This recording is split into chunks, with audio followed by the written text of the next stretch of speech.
Meditations by Marcus Aurelius. Book 11. These are the properties of the rational soul: it sees itself, analyses itself, and makes itself such as it chooses. The fruit which it bears itself enjoys, for the fruits of plants and that in animals which corresponds to fruits others enjoy. It obtains its own end, wherever the limit of life may be fixed. Not as in a dance and in a play and in such like things, where the whole action is incomplete, if anything cuts it short, but in every part and wherever it may be stopped, it makes what has been set before it full and complete, so that it can say, I have what is my own.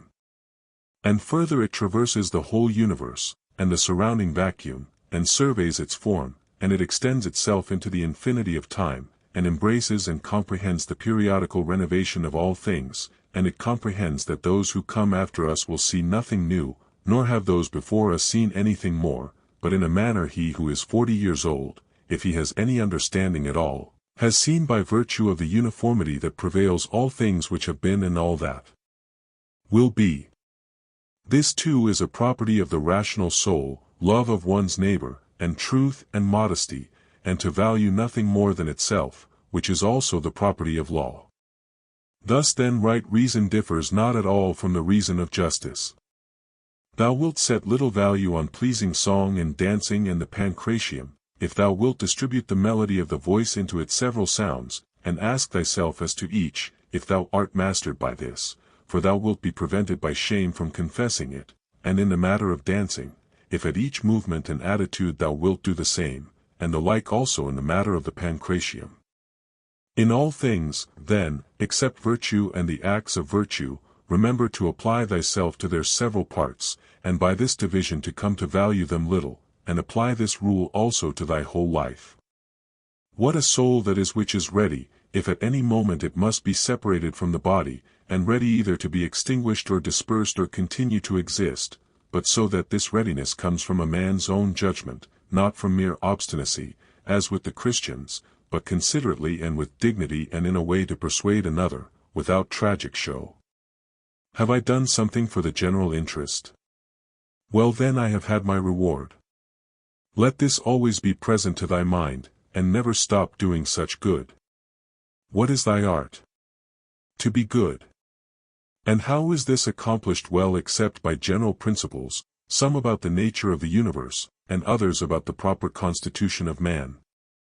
At first tragedies were brought on the stage as means of reminding men of the things which happen to them, and that it is according to nature for things to happen so, and that, if you are delighted with what is shown on the stage, you should not be troubled with that which takes place on the larger stage. For you see that these things must be accomplished thus, and that even they bear them who cry out, O Cytheron. And, indeed, some things are said well by the dramatic writers, of which kind is the following especially. Me and my children if the gods neglect, this has its reason 2.106. And again, we must not chafe and fret at that which happens. And life's harvest reap like the wheat's fruitful ear. And other things of the same kind. After tragedy the old comedy was introduced, which had a magisterial freedom of speech, and by its very plainness of speaking was useful in reminding men to beware of insolence, and for this purpose too Diogenes used to take from these writers. But as to the middle comedy which came next, observe what it was, and again, for what object the new comedy was introduced, which gradually sunk down into a mere mimic artifice.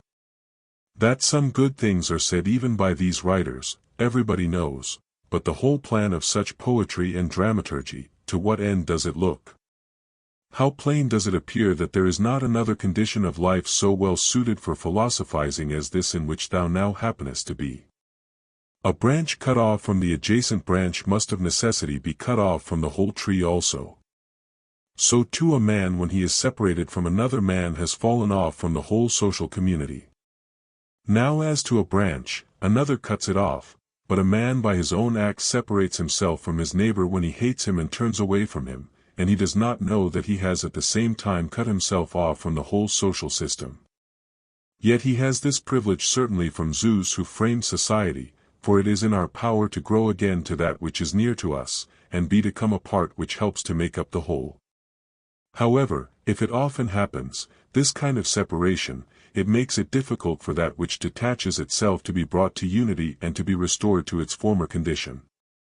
Finally, the branch, which from the first grew together with the tree, and has continued to have one life with it, is not like that which after being cut off is then engrafted, for this is something like what the gardeners mean when they say that it grows with the rest of the tree, but that it has not the same mind with it.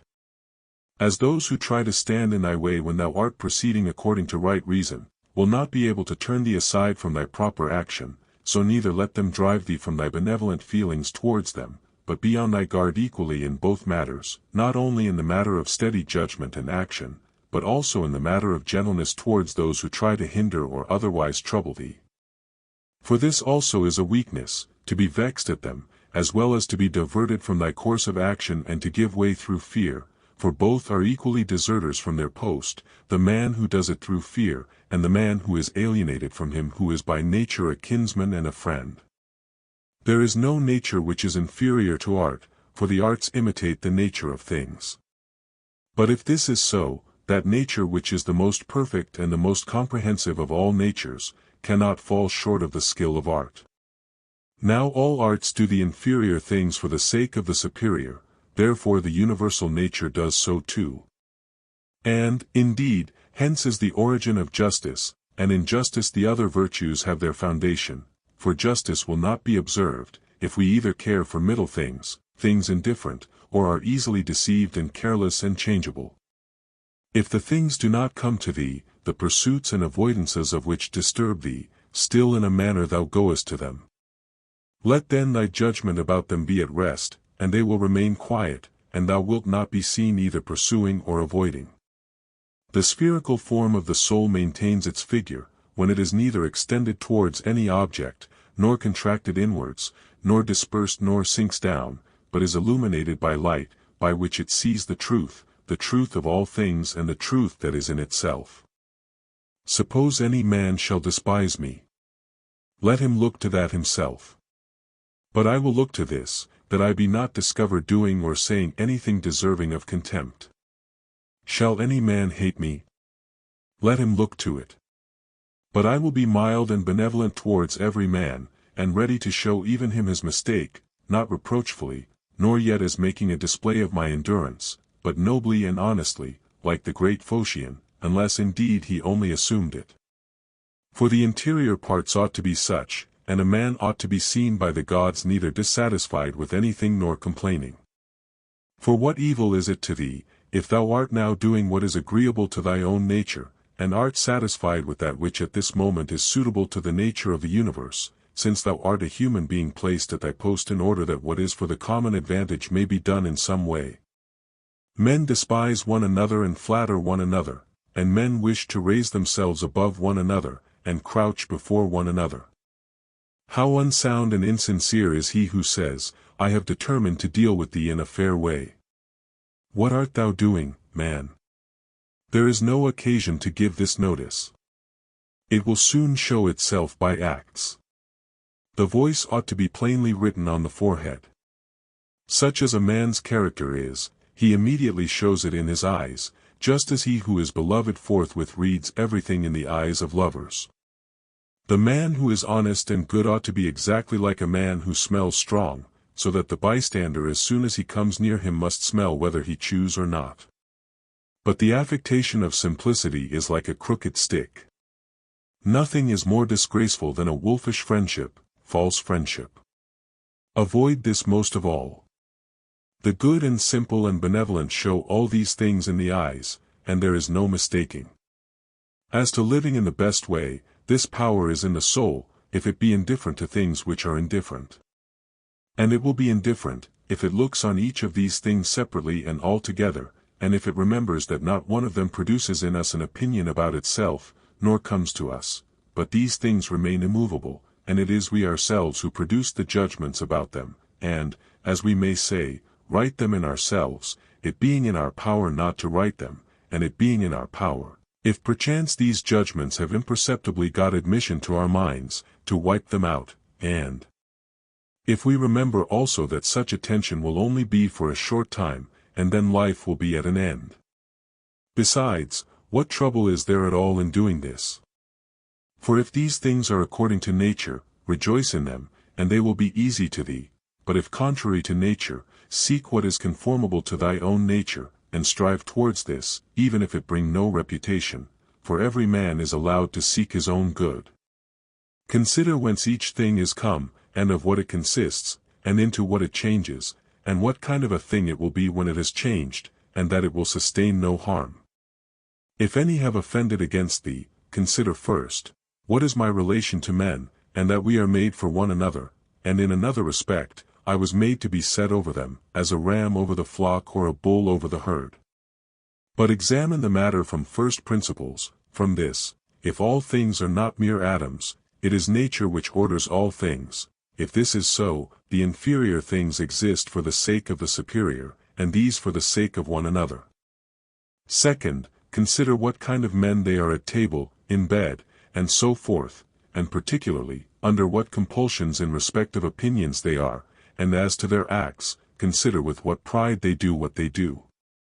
Third, that if men do rightly what they do, we ought not to be displeased, but if they do not right, it is plain that they do so involuntarily and in ignorance. For as every soul is unwillingly deprived of the truth, so also is it unwillingly deprived of the power of behaving to each man according to his deserts. Accordingly men are pained when they are called unjust, ungrateful, and greedy, and in a word wrongdoers to their neighbors.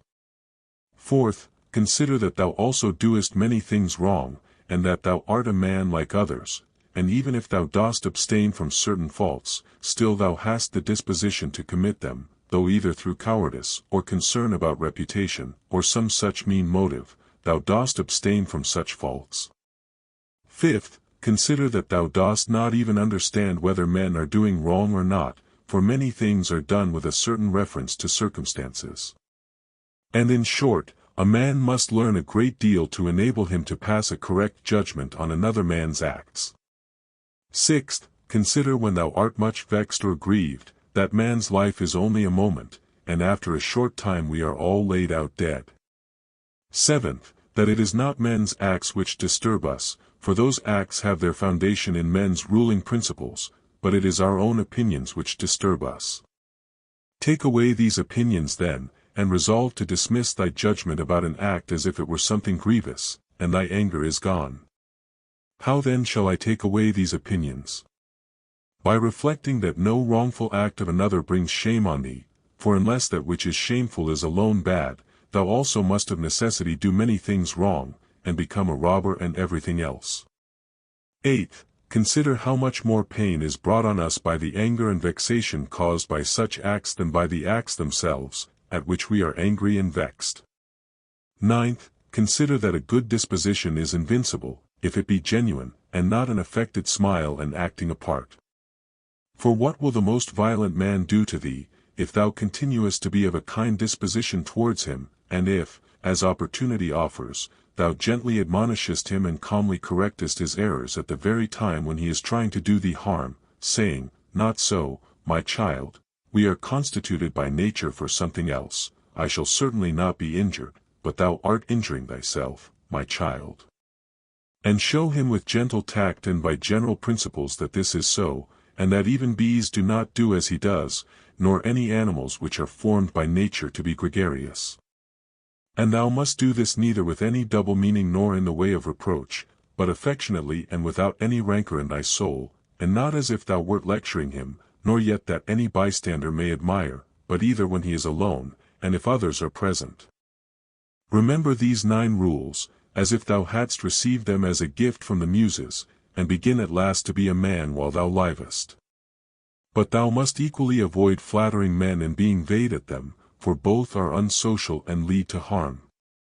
And let this truth be present to thee in the excitement of anger, that to be moved by passion is not manly, but that mildness and gentleness, as they are more agreeable to human nature, so also are they more manly, and he who possesses these qualities possesses strength, nerves and courage, and not the man who is subject to fits of passion and discontent.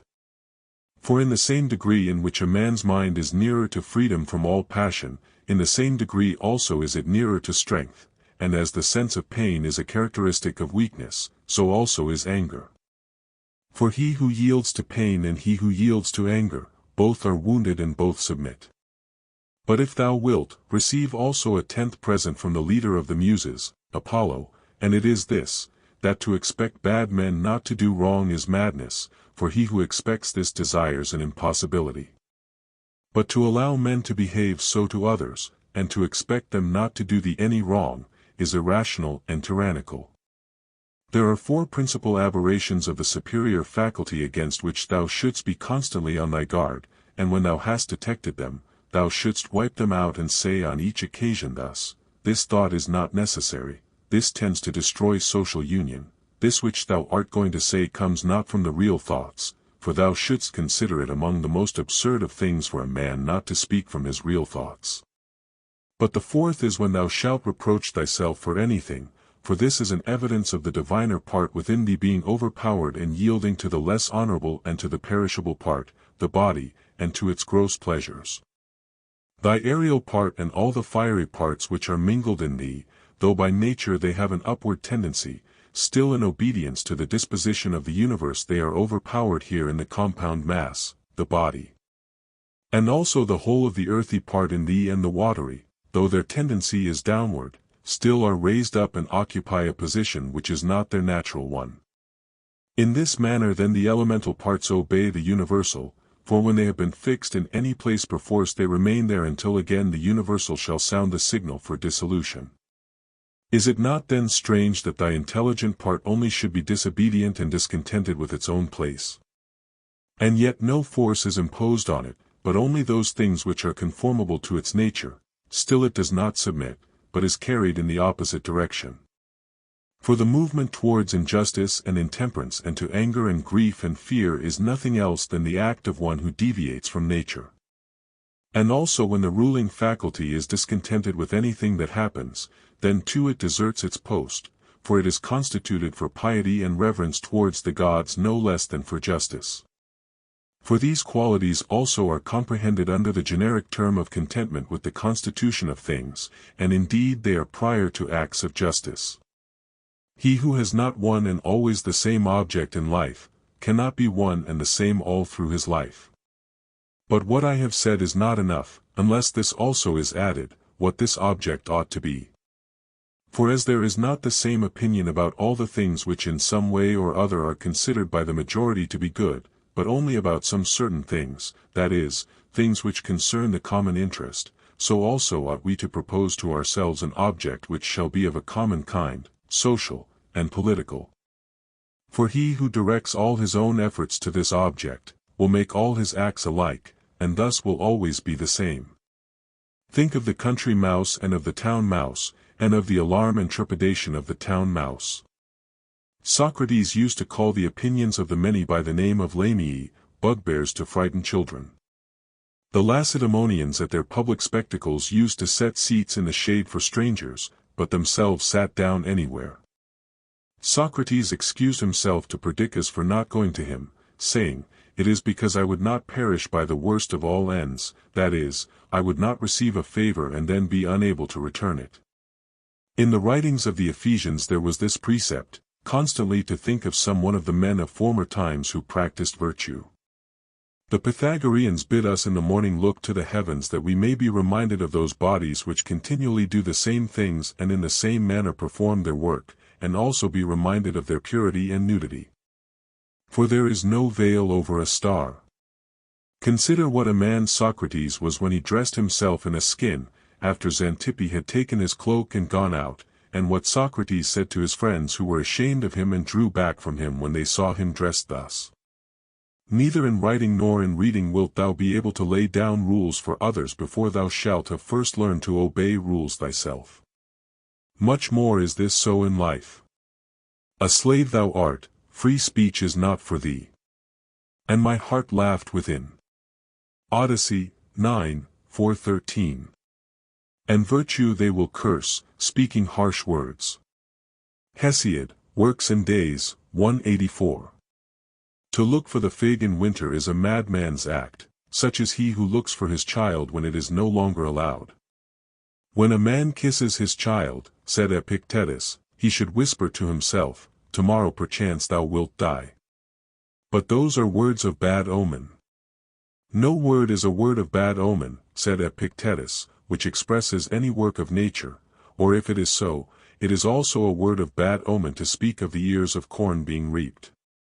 The unripe grape, the ripe bunch, the dried grape, all are changes, not into nothing, but into something which exists not yet. No man can rob us of our free will. Epictetus also said, a man must discover an art, or rules, with respect to giving his assent, and in respect to his movements he must be careful that they be made with regard to circumstances, that they be consistent with social interests, that they have regard to the value of the object, and as to sensual desire, he should altogether keep away from it, and as to avoidance, aversion, he should not show it with respect to any of the things which are not in our power. The dispute then, he said, is not about any common matter, but about being mad or not. Socrates used to say, what do you want? Souls of rational men or irrational? Souls of rational men. Of what rational men? Sound or unsound? Sound. Why then do you not seek for them? Because we have them. Why then do you fight and quarrel,